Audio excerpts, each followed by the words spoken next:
How you doing, YouTube? Matt Massa Beer Reviews back with a little bit of Imperial Stout in a can. Barrel-aged Imperial Stout in a can. In the form of Verboten Brewing, not a speck of light. Yes, this comes courtesy of my boy Tim. He sent off a bunch of beers, a lot of them quite big. And this is the last of the big uns, I believe, I'll be diving into. Like I said, this is a barrel-aged Imperial Stout. On here it says this massive Imperial Stout gets its amazing body and flavor from Golden Promise, caramel and chocolate malts, Belgian candied sugar. Okay.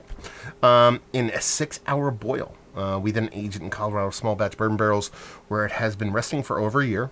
Thank you very much. And not a speck of light, is dark, rich, smooth, and flavors of molasses, marshmallow, coconut, and dark fruits.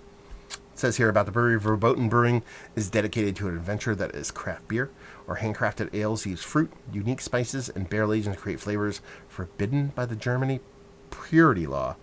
There is a beer out there for everyone. Find your beer. Best one enjoyed fresh. I have no idea of the date on here. I do not see a date. So, yeah, we'll see what's what. This is December 3rd of 2020. And if this doesn't pour motor oil black, I'm going to be disappointed. It's dark, but it's not motor oil black, so there is a speck of light getting through this, just a hair. Anyway, label-wise, I think it's really cool. I like the kind of black on a little bit kind of lighter black, kind of a dark gray. I dig that. And, yeah, cool little gold there in the corner. You know me, I'm a sucker for gold and black, so it works for me. And it kind of mimics the beer. I mean, that head gets about as close to golden as you can, especially with the darker beer. And it is dark. I mean, like I said, it's not motor oil level dark. It is dark as dark, but, you know, it could be a little darker. Let's put it that way. Why am I fixating on that? Because I'm naming a beer. I don't know. Let's get a nose. Okay. Well, all the marshmallow and vanilla are belong to us. It is a bourbon barrel aged beer. It's not overtly hot. I'm not going to get a big punch of heat off of it, but I am getting a nice barrel in there. Not super charry, more chocolatey, but there's a nice hefty dollop of marshmallow and vanilla in there. And it has this soft reddish fruitiness, not necessarily cherry, but it's more of like maybe like a reduced kind of jammy kind of cherry, like a cherry jam kind of thing, as opposed to a straight kind of cherry. There's a little bit of roasted malts in there, and by little I mean for its level of beer. I mean, I don't think did they put the ABV on here? Come on, you gotta put the ABV on there, sons of bitches. Imperial Stout, aged in bourbon barrels, 6-hour boil, Belgian candied sugar.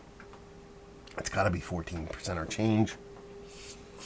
And it's not overly sweet. That's probably the biggest thing that's surprising me, because, you know, it doesn't have this big sweetness on the nose.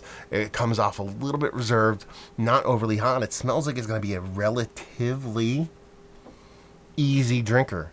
A bourbon barrel aged Imperial Stout, devoid of all light. Who would have thunk it? Let's dive in. Cheers.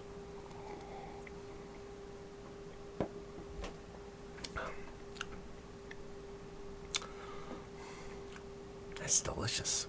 It's sweet, but there's a nice amount of other things going on that kind of temper that sweetness a little bit.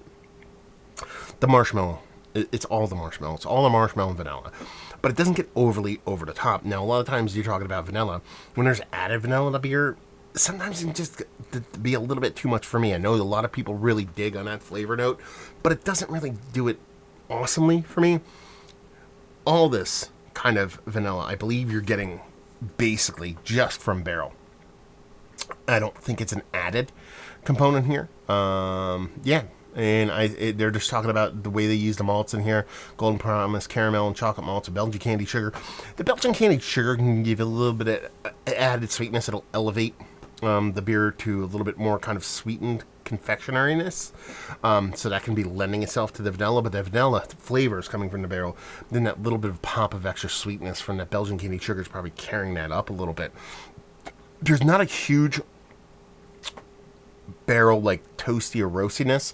There's a nice chocolate to it. I attribute that to a little bit of barrel, but mostly to the chocolate malts. But there's a nice bittering to it. Probably a skosh of hops. But I think a lot of that bittering is from roasted malts, maybe a little bit of char coming through too, adding a bit of bitterness to it. And really, the best part about it is you can taste that it's a bourbon barrel aged beer, but it doesn't come off hot. You know, you're drinking a big beer. I'd be surprised if this is over.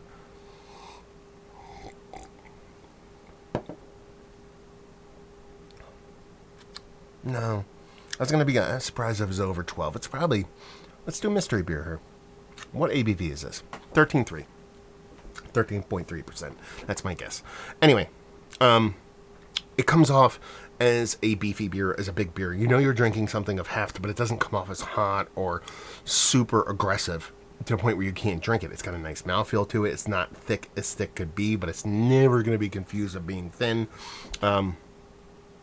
I think this is probably one of the better kind of balanced barrel-aged beers. And for the amount of vanilla I'm getting in it, that marshmallow-vanilla combination, and the way the bourbon comes off and the way the beer is still present, very, very important there that the beer still exists. It's just not adjunct. It's just not barrel. It's just not a bunch of other things. It's literally core 4 beer, Belgian candied sugar, and then that barrel and spirit. None of those overpower each other to the point where the beer gets lost in one direction. And I like it. I don't know if it's the addition of that beet sugar, that Belgian candied sugar, that's putting this over the top for me. But there's this added softness to it. And I said it to get from the taste. I called it this confectionery thing. And that's kind of how it comes off to me. And the sweetness has this softness to it.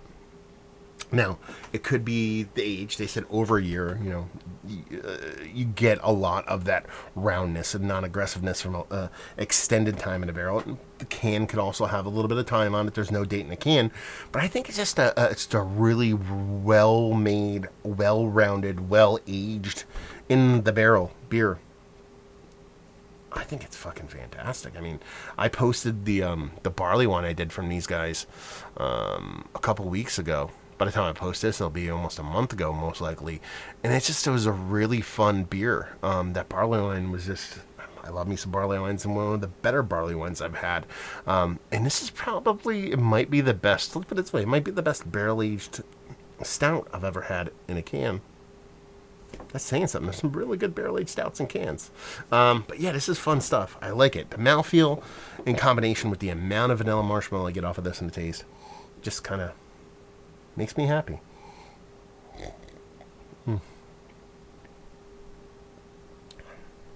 Yeah, drink so easy too. Yeah, I like it. Let's talk about it. Is this one of the better barrel-aged stouts that I've had in quite some time? Yes. It wants to be in Mount Rushmore status. I should probably put it there. I get really kind of gun shy when it comes to Mount Rushmore. I don't know why. I want to be very picky about who I put up there, and I think I kind of do some beers dirty that should be up there. It should be. It's close.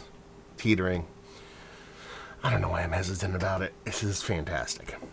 Value and availability. I have no idea. If you're giving me this can, what do I want this can at? It's got to be less than $10 a can. I mean, that's a given. Oh, man. If you're giving this to me at $5 a can, I'd be ecstatic. I know that's tall order. You're like, $5, but it's a can. It's not a bottle. So that's cheaper. It's 12 ounce, you know. It's not like a 750 or 500 milliliter or 16.9 or something like that, you know. That's probably 500 milliliter, right? Yeah. I want this to be $5 a can. I don't know. Tim, let me know what's what and leave you with if you like what we like this beer. If you like barrel-aged stouts, I mean, if you're looking for over-the-top kind of bourbon, over-the-top kind of vanilla, over-the-top this, that, and the other thing, you're not going to get that here. What you're going to get is aggressiveness. That's a big imperial stout aged in a bourbon barrel. That's not a tiny beer. It's not a shrieking violet by any stretch of the imagination. But there's a roundness here. There is a softness to the edges that typically only comes with extended age. And while that could have happened in a barrel, it's rare to see it in a relatively new beer. I assume is a relatively new beer in a can. It's very few and far between. So if you like your bourbon barrel aged beers, your bourbon barrel aged stouts, and you like them to be, I don't know, round on the outside, soft in the middle. What does that make that? A donut hole from Dunkin'? I don't know. If you like bourbon barrel aged beers but you don't want your hair on fire, you'll like this. Yeah, there you go. Kind of pooped at the end there, but you get what I give you. Anyway, so yeah, there you go. Thank you very much, Tim, for sending this off. Very fun beer. So hopefully you guys enjoyed the review. Down there if you want to talk about it. Massive Beers. If you want to check me out doing the social media stuff, Beer Massive. Want to check me out doing the whole podcasting thing. And hopefully you guys enjoyed the review. Hopefully you're enjoying a little bit of Verboten right now. Yeah. Hope to see you next time. Cheers.